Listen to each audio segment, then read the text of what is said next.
गठबंधन में कलेश पड़ती हुई दिखाई पड़ रही है। अखिलेश यादव ने तय कर दिया है कि महाराष्ट्र में उनके भी प्रत्याशी मैदान में होंगे। अगर सीटें गठबंधन में मिली तो ठीक, नहीं तो अकेले चुनाव लड़ेंगे। बीजेपी के लिए ये कैसा मौका जब समाजवादी पार्टी और कांग्रेस यानी और जो सहयोगी दल हैं उनके बीच में इस तरह की तकरार बनती हुई दिखाई पड़ रही है।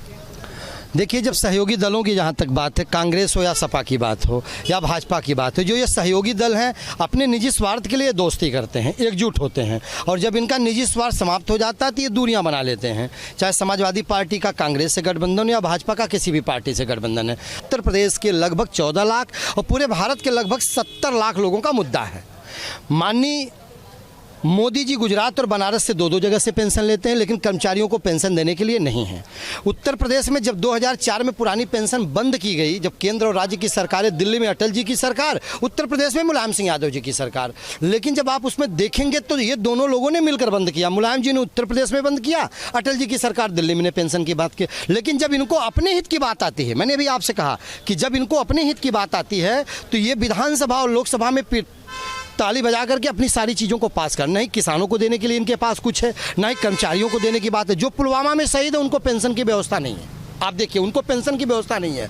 और जब 2004-05 में पेंशनें बंद हुई, इसके बाद उत्तर भारत में कांग्रेस की भी सरकार आई, भाजपा की भी सरकार आई, अखिलेश यादव, मुलायम सिंह जी की भी आई, अखिलेश यादव जी, लेकिन इन्होंने ओपीएस की बात नहीं की। लेकिन जैसे जब चुनाव आता थी ओपीएस का राग अलापना शुरू कर देते हैं। मैं आ जाता हूं दिल्ली के मुख्यमंत्री अरविंद केजरीवाल जी की तरह, उन्होंने अपने घोषणा पत्र में रखा, लेकिन जब पता चलेगा मैनिफेस्टो में लाए और जब पंजाब में सरकार जीत गई तो कहेगी हम पुरानी पेंशन के लिए, उनके पास पैसे नहीं, वहाँ का कर्मचारी शिक्षक धरना दे रहा। हिमाचल प्रदेश में वही हाल है, छत्तीसगढ़ में वही हाल है। हम तो आपके माध्यम से देश की जनता की तरफ से और कर्मचारियों की तरफ से अपील करेंगे। जिस तरह से अखिलेश यादव का बयान आया है महाराष्ट्र को लेकर, क्या बात बिगड़ती दिखाई पड़ रही है? असल में अखिलेश यादव जी ने क्या कहा है ये तो मेरे संज्ञान में नहीं है कि उन्होंने क्या कहा है। अखिलेश यादव ने कहा कि अगर गठबंधन में महाराष्ट्र में हमें सीटें नहीं मिलेगी तो हम अकेले चुनावी मैदान में जाएंगे। सबसे बड़ी बात है कि अखिलेश यादव जी एक पार्टी के अध्यक्ष हैं। चूंकि अध्यक्ष के ऊपर कोई परिधि नहीं होती, वो जहां चाहेंगे हिंदुस्तान में वहां चुनाव लड़ लेंगे, ये कोई कहने की बात नहीं है। अब रह गया सवाल की भागीदारी का, तो भागीदारी आप ठीक है, भागीदारी गठबंधन में आपको भागीदारी गठबंधन आपके विधि और विधान और हैसियत के अनुपात में आपको गठबंधन वहाँ आपको शेयर दे देगा। लेकिन सवाल इस बात का नहीं है कि आप गठबंधन में रहेंगे या गठबंधन से चले जाएंगे। हम रहेंगे या हम नहीं रहेंगे, ये सूर्य भी रहेगा, ये चांद भी रहेगा और धरा भी रहेगी। तो कहने का मेरा मतलब कि अखिलेश जी कभी कभी बहुत जल्दी बेअंदाज हो जाते हैं। उनका बेअंदाज होना लाजमी है, इसलिए कि ताकत ऐसी बुरी बला है कि ताकत को कोई नियंत्रित नहीं रख सकता। यहाँ तक कि रावण जैसा बाहुबली ने भी ताकत को नियंत्रित नहीं किया, इसीलिए उसका वध हुआ। तो कहने का मेरा मतलब कि अखिलेश जी जो कह रहे हैं, अखिलेश जी बड़े नेता हैं, उनके कथन पर टिप्पणी मेरी कोई नहीं है, लेकिन उनको आगाह मैं जरूर करता हूं कि सिर्फ आप गड़बड़ाइए मत, आप अपने जगह पर बने रहिए, नहीं तो वजूद से खेलेंगे तो वजूद की आग जो की लपट जो है आपको जला करके राख कर देगी, आप कहीं नहीं बच सकते। ठीक है, जिस तरह से गठबंधन में दिखाई पड़ रही दरार समाजवादी पार्टी, कांग्रेस और अन्य दलों के बीच में, एनडीए उसके सापेक्ष जो खड़ा है उसका गठबंधन उसके साथ है। चुनाव में परिणाम चाहे जैसे आए, तो आने वाले समय में इसे एक बार अधिक दे रहे हैं कि बीजेपी के लिए बेहतर मौका है। नहीं, हम लोग तो शिक्षक कर्मचारी हैं। हमारा सरकार से कोई भी सरकार बनती है और जिस समय चुनाव होता है और सरकार जो शिक्षक कर्मचारी या अधिकारी से अपना वोट लेने के लिए कैसी व्यवस्था, पुरानी पेंशन की व्यवस्था बना देता है और दिखा देता है कि हम आपको जो है पुरानी पेंशन दे देंगे, आप हमारे पक्ष में वोट कर दीजिएगा। और हर समय जो है शिक्षक, अधिकारी और कर्मचारी जितना है देश का और प्रदेश का, वो ठगा हुआ महसूस होता है। और ये नेता लोग क्या करते हैं, ये अपनी तो पेंशन बढ़ा लेते हैं, जब इनको ज़रूरत पड़ती है रात को 12 बजे अपने घर में बैठ करके जो प्रस्ताव उन्होंने डाल दिया, उनका प्रस्ताव जारी हो गया। कर्मचारी जो है 60 साल खून पसीने से जनता की सेवा करता है, देश की सेवा करता है। अगर वो अपने हक अधिकार को मांगता है तो उसके लिए कहीं कहीं पर अगर धरना प्रदर्शन भी किया जाता है उसके लिए सरकारें लाठी चलवा देती हैं। हम लोगों का, कर्मचारियों का एक ही मुद्दा देश के ऊपर है, चाहे माननीय प्रधानमंत्री जी हों, चाहे माननीय योगी मुख्यमंत्री जी हों, उनसे मेरा उद्देश्य यही है, यही निवेदन है हम कर्मचारियों की, हमारी पुरानी पेंशन को बहाल कर दें। तो कर्मचारी को और चाहिए ही क्या, बस पुरानी पेंशन ही हम लोगों का एक मुद्दा है। पुरानी पेंशन मुद्दा है, सबका अपना अपना मुद्दा है। बहुत राजनीतिक बदलाव देखने को मिले लोकसभा चुनाव के बाद और दरमियान।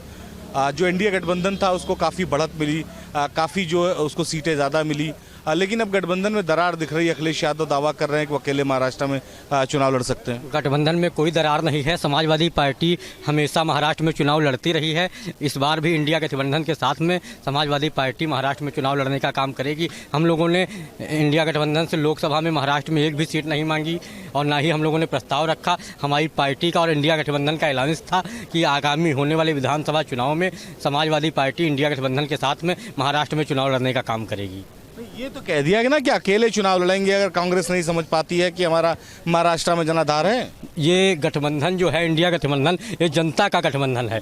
हम इस गठबंधन को नकार नहीं सकते। जो जनता की मंशा है, जनता चाहती है कि ये इंडिया गठबंधन एक उम्मीद की किरण लेकर के आएगा। उत्तर प्रदेश के लोगों ने हम लोगों को एक बढ़िया जनादेश देने का काम किया है और लोगों की भावनाएं इंडिया गठबंधन के साथ में हमारे राष्ट्रीय अध्यक्ष अखिलेश यादव जी के साथ में जुड़ी हुई हैं और हम सभी इंडिया गठबंधन को मजबूत करने का काम करेंगे। ठीक है, एक बड़ी दरार देखने को मिल रही है। जो कांग्रेस और समाजवादी पार्टी में मजबूती दिखाई पड़ रही थी, जिसकी वजह से लोकसभा चुनाव में उसको फायदा मिला था, अब अखिलेश यादव कह रहे हैं कि महाराष्ट्र में हम अकेले चुनाव लड़ेंगे, तो इसे बीजेपी के लिए मौके के तौर पर देख रहे हैं।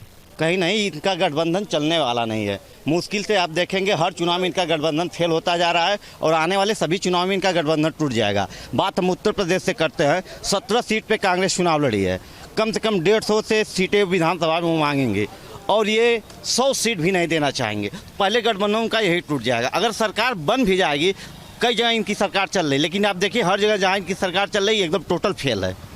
माननीय मोदी जी एक नारा दिए हैं, सबका ऐसे फेल है भैया। लोकसभा चुनाव में सबसे ज़्यादा मजबूत टक्कर आपको दी, फेल कैसे हैं?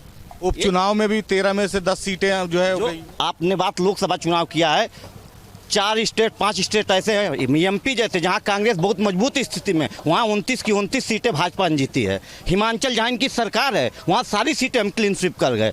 आप दिल्ली देख लिए, 7 की 7 सीटें भाजपा जीती। उत्तर प्रदेश में मामला थोड़ा सा फेल हुआ, उसकी आज प्रदेश कार्य समिति की बैठक हुई है, संगठन उस पर मंथन करेगा। उन सारी चीज़ों का विषय जो है, अब आप देखेंगे जो यूपी का 10 चुनाव होगा, आज मुख्यमंत्री जी ने कहा है कार्य समिति में कि 10 की 10 सीटें भारतीय जनता पार्टी जीतेगी। ठीक है, आप लड़ते रहिए दोनों लोग, कार्य समिति में तय कर लिया उन्होंने 10 सीटें जीत जाएंगे। इनकी कार्य समिति कहाँ बैठती है, कार्य समिति इनका क्या फैसला करती है, कार्य समिति का फैसले करने का भारतीय जनता पार्टी की पृष्ठभूमि क्या है, ये तो मैं नहीं जानता। लेकिन मुझे ये लगता है कि ये लोग वही राग पर आकर के दहलीज पर खड़े हैं जो ये यही कहते थे कि अब की बार 400 पार। आप भी सुने हैं, यही लोग कहते थे अब की बार 80 पार। यही लोग कहते थे कि अब की बार वाराणसी 10 लाख पार। यही लोग कहते थे कि लखनऊ 5 लाख पार। क्या हुआ? अयोध्या भूल गए आप।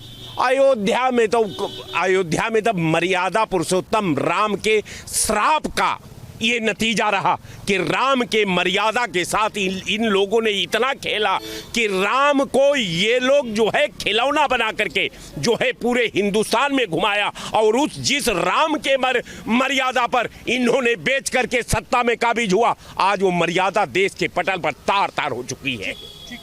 राम के नाम पर भारतीय जनता पार्टी इस चुनावी मैदान में थी, फायदा नहीं मिला। अब गठबंधन में जो तकरार दिखाई पड़ रही है, जो बातचीत जो है वो फाइनल नहीं हो पा रही है, उसका असर बीजेपी को तो नहीं मिल जाएगा? भारतीय जनता पार्टी सत्ता में ज़रूर है और सत्ता में हमारी समाजवादी पार्टी भी है। उत्तर प्रदेश की जनता ने हमें जनादेश दिया, 43 सीटें हैं हमारे पास और कोई ज़रूरी नहीं है कि हम विधानसभा में मुख्यमंत्री की कुर्सी पर बैठ करके लोगों को बाढ़ में डूबने के लिए छोड़ दें या नौजवानों को बेरोजगारी के चलते भीख मांगने के लिए छोड़ दें। हम लोग आज भी 43 सीटों पर जीते हुए हैं और जनता के मुद्दों को उठाने का काम करेंगे, युवाओं को रोजगार दिलाने का काम करेंगे। हमारी पार्टी के लोग तमाम गांजर का इलाका उत्तर प्रदेश में लगता है जहां इस समय नदियां उफान पे हैं। भारतीय जनता पार्टी की तरफ से कोई मदद नहीं पहुंच रही है, वहां पे कोई इनका व्यक्ति जा नहीं रहा है। हमारे जो पार्टी के कार्यकर्ता सांसद हैं सब क्षेत्र में जा करके लोगों की मदद करने का काम कर रहे हैं। हमारा उद्देश्य ये नहीं है कि हम मुख्यमंत्री की चेयर पर बैठ के जनता की मदद करें, हम लोग सत्ता से बाहर रह करके भी अपनी जनता के लिए लड़ सकते हैं। ये कह रहे हैं कि 24 में इन्होंने आधी लोकसभा कब्जा कर ली और 27 में पूरी विधानसभा कब्जा कर ली। आपने देखा होगा जब 19 में इनका गठबंधन था, आपके चैनल भी दिखाते थे कि पूरा खत्म उत्तर प्रदेश, भाजपा जीरो। ये कहाँ आ रही है? अमेठी आ रही है, डिम्पल जी आ रही है, उसको ये कहीं नहीं बता पा रहे। और दूसरी चीज़ जो ये बाढ़ पे अभी कहे, आप मीडिया के लोगों ने दिखाया कि पहली बार प्रदेश का कोई मुख्यमंत्री नीचे स्तर पे उतर के लखीमपुर बाढ़ जो है हमारे मुख्यमंत्री जी वहाँ तक गए, राशन सामग्री वहाँ, और इनकी सरकारों में इनकी बाढ़ भी आती थी, राशन सामग्री कैसे भी बढ़ती थी, आलू सड़ा होता था, आटे गीले होते थे, कुछ पता नहीं चलता था कहाँ गई, कौन बांटा कैसे। लेकिन आपके चैनल ने, पूरे मीडिया ने दिखाया कि पहली बार कोई मुख्यमंत्री लखीमपुर के गांव तक जाके अपनी जान की परवाह न किए, बाढ़ में स्टीमर से उस गांव के व्यक्ति तक पहुंचे और सबको सरकारी मदद दी जाए। वहां कोई नहीं जात, न कोई पात, न कोई अगड़ा, न कोई पिछड़ा, न कोई हिंदू, न कोई मुस्लिम। मुख्यमंत्री जी और प्रधानमंत्री जी ने कह दिया है कि 150 करोड़ जनता हमारी जनता है, सबका साथ, सबका विश्वास, सबका साथ। पीलीभीत भी गए थे, वहाँ भी मिले थे जनता के साथ। अखिलेश यादव का बयान आया है कि अगर कांग्रेस जो है हमारे साथ महाराष्ट्र में समझौता नहीं करती तो हम अकेले दम पे चुनाव लड़ लेंगे, हमें कांग्रेस की ज़रूरत नहीं है। तो एक मतभेद बनता दिखाई पड़ रहा है। नहीं, हमें तो नहीं लगता कि हम खुद चाहेंगे, क्योंकि मैं कांग्रेस कार्यकर्ता और मैं चाहूँगा कि किसी भी अखिलेश यादव की धमकी से डरने की ज़रूरत नहीं है। कांग्रेस को विधानसभा के चुनाव में अकेले ही लड़ना सही रहेगा। हमारा लोकसभा में एक तालमेल था, हम लोकसभा में मिलकर लड़े थे और उस जगह में हम कायम हैं, मगर हमें नहीं लगता कि विधानसभा में लड़ा जाए। अब 10 सीटों पर उत्तर प्रदेश में भी चुनाव है और हम कहना चाहते हैं राहुल गांधी से कि आप अकेले बलबूते पे लड़ें, किसी अखिलेश जी की हमें ज़रूरत नहीं है, क्योंकि यही अखिलेश है जिसकी वजह से हम 3 राज्यों में चुनाव हारे थे, राजस्थान, मध्य प्रदेश और छत्तीसगढ़ में हम चुनाव हारे थे। समझ रहे हैं सर जी, हम 3 जगह चुनाव हारे थे और ये इनकी नादानी की वजह से कि इनको हक दिया जाए, इनको अपने साथ गठबंधन में। हमारा अलायंस सिर्फ लोकसभा तक था, हमारा विधानसभा तक नहीं था। तो हम बिल्कुल साफ कहेंगे राहुल गांधी जी से कि अगर इस तरीके की कोई दबाव दे के कि महाराष्ट्र में या उत्तर प्रदेश में आप हमें दबा के नीचे रखेंगे क्योंकि आप 37 सीटें पा चुके हैं, तो ये आपकी नादानी और ये दादागिरी तो नहीं चलेगी। कम से कम मुझे लगता है कि राहुल गांधी को हर क्षेत्र में अब अकेले लड़ना चाहिए। और मैं एक बात बिल्कुल स्पष्ट कर दूं, हो सकता है कि थोड़ा सा समझने में उस वक्त और थोड़े हालात ऐसे थे कि नरेंद्र मोदी को सत्ता से हटाना है, इसलिए शायद वो उस वक्त का जो निर्णय था बहुत सही था। मगर मुझे लगता है कि अगर कांग्रेस अकेले भी लड़ी होती तो मुझको लगता है कि 150-200 सीटें वो लाती लोकसभा की। बदल गया मामला सब। आपने देखा कैसे हमारे मित्र बता रहे हैं, जहां इनका मूल था, हमने बताया आपको मध्य प्रदेश, जहां ये सरकार चला चुके हैं, 29 सीटें थी, एक भी इनका खाता नहीं खुला। थोड़ा उत्तर प्रदेश में पार्टी की हाल खराब हुई, उसमें कहीं ना कहीं हमारा केंद्रीय नेतृत्व मान रहा है, कहीं टिकट वितरण और जो विपक्ष द्वारा फैलाया गया भ्रम था कि संविधान बदल देंगे, ये होगा, और कहीं उसको जनता उसके भ्रम में आ गई। और आप देखेंगे उत्तर प्रदेश में इनका जो अभी 10 चुनाव में उपचुनाव 10 सीटों पर गठबंधन होगा, उसमें भी इनका गठबंधन नहीं चलेगा। और ये लोग बुरी तरह, अभी आपने महाराष्ट्र का नाम लिया, अखिलेश यादव जी आज पहली बार 4 चुनाव जब से पार्टी अपने हाथ में लिए हैं, आपको भी पता होगा, 17 हारे, 22 हारे, 19 हारे, 24 किसी तरह जीते हैं, नगर पालिका हारे, टाउन एरिया हारे, ब्लॉक प्रमुख हारे, कहाँ जीते हैं। लेकिन आज पहली बार जब से पार्टी अपने हाथ में लिया है, 24 में इन्होंने करिश्मा किया है और जनता ने इनको पसंद किया है। और पहली बात, ये ईवीएम आज सही हो गई, सबसे बड़ी तो ये चीज़ है कि ईवीएम एकदम साफ है, एकदम पाक है। ईवीएम से तो अखिलेश यादव भी विरोध हमारे राष्ट्रीय अध्यक्ष जी हमेशा किए हैं और हम लोग हमेशा करते रहेंगे। अब ये कह रहे हैं कि जो गलती हो गई लोकसभा चुनाव में समाजवादी पार्टी के साथ गठबंधन करके, आने वाले विधानसभा चुनाव में नहीं होगी। भाई साहब की हताशा कैसी है इसका तो हमें ज्ञान नहीं है। ये तो आपके साथी है कांग्रेस। इनकी कोई हताशा हो सकती है, इनकी अनमन हो सकती है, लेकिन ये जो गठबंधन है, ये गठबंधन युवाओं का है, जनता का गठबंधन है, ये इंडिया का गठबंधन जनता का गठबंधन है। अपने नीचे दबाओगे कि हम आपके नीचे दब के काम करेंगे। इंडिया गठबंधन मजबूती के साथ चुनाव लड़ा है और आगे लड़ता रहेगा। अखिलेश यादव जिंदाबाद। आप लोगों से एक छोटी सी डिबेट और कांग्रेस और समाजवादी पार्टी के बीच में जो खींचतान दिख रही है उस पर शुरू हुई तो कार्यकर्ता बढ़ गए। ये बड़ा मुश्किल होगा जब इतनी सीटें आपको लोकसभा चुनाव में मिल जाएं, तो आने वाले समय में कांग्रेस और समाजवादी पार्टी के बीच में गठबंधन इसी तरह बना रहे। और अखिलेश यादव के कम से कम जो बोल हैं उससे यही दिखाई पड़ रहा है कि कहीं ना कहीं एक खिंचाव की स्थिति दोनों दलों के जो गठबंधन था उसमें दिखाई पड़ रहा है। नमस्कार, न्यूज़ स्टेट उत्तर प्रदेश उत्तराखंड देख रहे हैं आप। मैं आपके साथ सैयद उवैस अली। सीटों पर शुरू हुआ क्लेश, अखिलेश को निपटाएगी कांग्रेस। भूपेंद्र चौधरी के बयान के बाद तमाम राजनीति तेज़ हो गई है। हमारी मौजूदगी शाहजहांपुर में है। शाहजहांपुर के लोगों से चर्चा करते हैं कि आखिरकार वो इस बयान को लेकर के क्या सोचते हैं।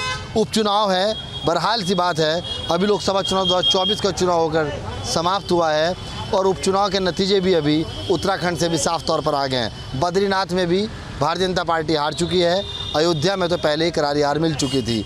तमाम लोग हमारे साथ हैं, बातचीत करते हैं कि आखिरकार क्या सोचते हैं। भूपेंद्र चौधरी का भी एक बयान सामने आया। भूपेंद्र चौधरी ने कहा उपचुनाव है या फिर लोकसभा चुनाव हुआ अभी 2024, 27 के अगर आने वाले चुनाव की बात करें, कांग्रेस अखिलेश को निपटा देगी, क्या लग रहा है?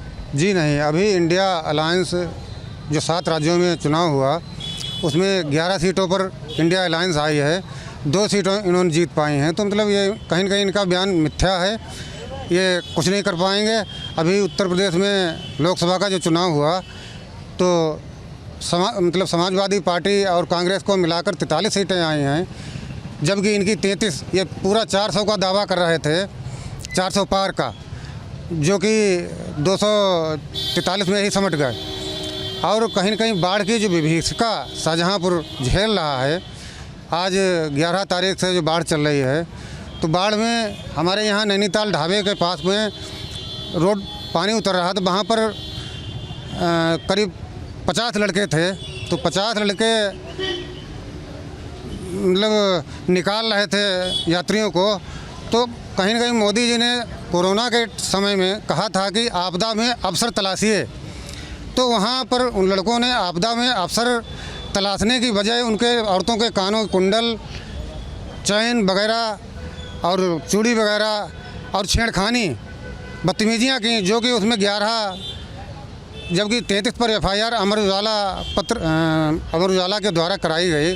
FIR में कहीं न कहीं पुलिस हरकत में आई तो 11 लोगों को ही अभी जेल भेज पाई है, जबकि 3 दिन हो गए हैं उनको। तो किस तरह का डर है ये? बद्रीनाथ में अगर बात की जाए, अयोध्या की बात की जाए, भाजपा हार गई है और बयान बड़ा है। जी, डर इन्हें यह है कि यहाँ 11 तारीख से जो बाढ़ का माहौल बना हुआ है, प्रशासन द्वारा कोई भी मदद नहीं की जा रही है जन सामान्य की, ना कहीं राहत कार्य पहुँचाया, ना राहत सामग्री बांटी जा रही है, ना कोई जो बाढ़ में हमारे यहाँ पुल के दोनों के बीच में फंसे हुए लोग हैं उनको भी नहीं वहाँ गया, कोई मिलने गया, न उनको लाया गया। लोग छतों पर बैठे हुए हैं, उनको राशन पानी नहीं मिल रहा है। कहीं कहीं सरकार की कमियाँ हैं, तो इसी बात का उन्हें डर है कि जो हम नहीं कर पा रहे हैं। जो लोग उनसे बातचीत करते हैं, अखिलेश के सुर बदलना शुरू हो गया है, कांग्रेस को क्या भस्मासुर कर देंगे? नहीं, ऐसी बात नहीं है। इंडिया अलायंस के तौर पे ही हम इतनी सीटें जीत पाए हैं, क्योंकि सहयोग बहुत ज़रूरी था। और भारतीय जनता पार्टी हमेशा से बेईमानी, अराजकता और उद्दंडता के अवसर तलाशती रही है। हिंदू मुस्लिम का इस बार उन्हें कुछ नहीं मिला। 80 में से वो सिर्फ 33 सीट जीते हैं, इंडिया अलायंस 43 सीट जीता है। तो हमें ये लगता है जो उपचुनाव होंगे उसमें भी हम ज़्यादा सीटें निकाल पाएंगे। उपचुनाव में आप इतनी सीटें निकाल पाएंगे, दावा कर रहे हैं, आखिरकार क्यों है ये दावा? कैसा उपचुनाव हम सब जीतेंगे। अभी जो उपचुनाव हुआ 13 सीटों पे, उसमें से हम 11 सीटें जीते हैं, उसमें बद्रीनाथ भी जीते जो जीत चुके थे। तो कहीं ना कहीं इन्हें अपनी अब हार और जो आगे की जो रणनीति है वो ख़त्म होती नज़र आ रही है। 2027 में पूर्णतः ख़त्म हो जाएंगे उत्तर प्रदेश में और कहीं भी ये नज़र नहीं आएंगे। यदि कुछ और लोग उनसे बातचीत करते हैं, सहयोगी तो बीजेपी के साथ हैं, उपचुनाव कैसे जीत पाएगी समाजवादी? कोई सहयोगी बीजेपी के साथ नहीं है, सारे अंदर खाने से भीतर घात कर रहे हैं और हमारा उपचुनाव पूर्ण बहुमत से सारी की सारी सीटें निकलेंगी। कहीं पे कोई कुछ नहीं कर रहा है, केवल आश्वासन लोग दे रहे हैं, कहीं जीत नहीं रहे हैं। अखिलेश के तो बदल रहे हैं सुर, अखिलेश के सुर बदल रहे हैं। अखिलेश को जनता ने सुर बदलवाया है, अखिलेश को जो जनता ने जनाधार दिया है, तो उनको जो जनता की सेवा के लिए जो अंदर से प्लानिंग चल रही है, इसलिए उनके सुर बदल रहे हैं। जनता की सेवा के लिए वो तत्पर तैयार हैं। योजनाएं उनकी विधिवत चल रही हैं कि हम कैसे गरीबों को सुविधाएं दें। 100 डायल उन्होंने इसलिए निकाला था ताकि गरीब की FIR नहीं दर्ज हो रही थी। उस समय टेक्नोलॉजी विदेशों से लाई गई और 1 मिनट में लाखों की संख्या में कॉलें जाती थीं और विदिन 10 मिनट में गाड़ी वहाँ पे पहुँचती थी और क्रियान्वित होता था। केस को दर्ज होकर के वहाँ कंट्रोल रूम बताया जाता था। सहयोगी दल बीजेपी के साथ, मैं कौन से सहयोगी दल? सहयोगी दल तो हमारे राष्ट्रीय अध्यक्ष जी के साथ हैं इंडिया अलायंस में, और हमारे माननीय राष्ट्रीय अध्यक्ष जी के निर्देशानुसार हमारी समाजवादी पार्टी के द्वारा निरंतर मतलब राहत सामग्री, जलपान वगैरह हमारे जिलाध्यक्ष जी के द्वारा, आज हमारे जिलाध्यक्ष जी माननीय तनवीर खां कलान में हैं, जो कि यहाँ आपके कार्यक्रम में नहीं आ पाए। निरंतर राहत कार्य हमारे द्वारा, हम लोग पार्टी के द्वारा, हम लोगों के द्वारा निरंतर राहत कार्य जारी हैं, और जब तक ये बाढ़ की विभीषिका चलती रहेगी और हम लोग कार्य करते रहेंगे। तो हमें नहीं लगता है कि कहीं न कहीं बीजेपी जनता को गुमराह कर रही है। भूपेंद्र चौधरी के बयान से जनता गुमराह हो रही है। हम लोग जीतेंगे और 100% जीतेंगे, उपचुनाव 100 के 100 जीतेंगे। जो लोग उनसे बातचीत करते हैं, अखिलेश के सुर बदल रहे हैं। सुर तो सबके बदल रहे हैं। अखिलेश तो नंबर 1 पे यहीं पार्टी में, उन्होंने जो हेलीकॉप्टर उतरता है वहाँ वो बनाया, योगी जी ने नहीं बनाया, और 10 साल सरकार में रहे, क्या किया है। और ये हारे हैं यूपी में, किस वजह से हारे हैं? जनता ने तो हराया है। ये कमी उन्हीं की तो रही है, जनता की थोड़ी कमी रही है। जो गाय फिर रही है मारी मारी, पैर कट जाते हैं, कुछ इनको कोई पानी पीने का साधन नहीं, ना कोई चारे का साधन है। गौशाला बना दें, वहाँ लोग पी जाते हैं, पैसा सब मर रही हैं गाय बेचारी, उनका कोई साधन नहीं है।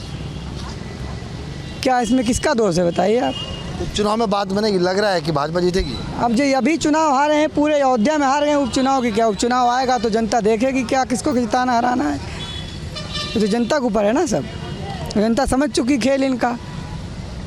अखिलेश के सुर बदलते हुए बता रहे हैं कि सीटों का कलेश शुरू हो गया। शुरू बदल रहा है, इसलिए वो काम बढ़िया कर रहे हैं। 108 को 112 कर देते हैं।